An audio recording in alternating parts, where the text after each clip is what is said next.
Des prévisions météo favorables, les magnifiques paysages de la Côte d'Opale et une organisation sans faille du club nautique de Wimereux. Cette deuxième étape de la Coupe de France FFVL Speed Crossing avait tout pour être parfaite, mais s'est avérée malheureusement un peu décevante. Un vent capricieux et léger, pas mal de courant sur le parcours et au final seulement 2 manches validées.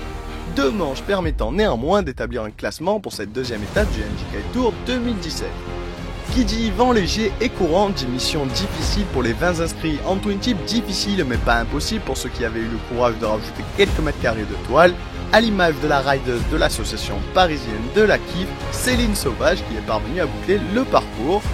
Félicitations également à Benjamin Rad de Cailleux-sur-Mer, seul rider en twin tip à avoir validé les 2 manches.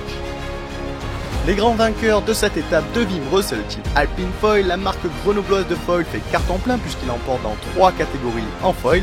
Chez les jeunes, c'est Hugo Chabou qu'on est heureux de voir monter sur la première marche du podium.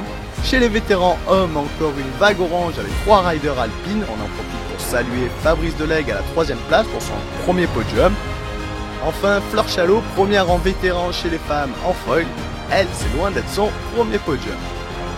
On reste dans la catégorie foil chez les seniors hommes. Axel Mazella continue d'être intouchable, il remporte les 2 manches haut la main devant notre rider du team F1 Alexis Mounard. Et c'est encore un rider Alpine Foil qui monte sur la 3e marche du podium, Nicolas Sion.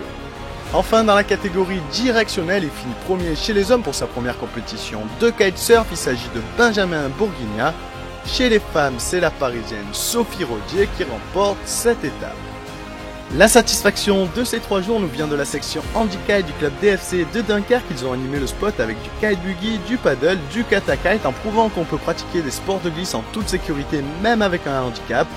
Elle a l'air de rien cette image, mais c'est quand même une personne qui se déplace en fauteuil roulant toute l'année en train de surfer une vague de manière autonome, c'est plutôt magique.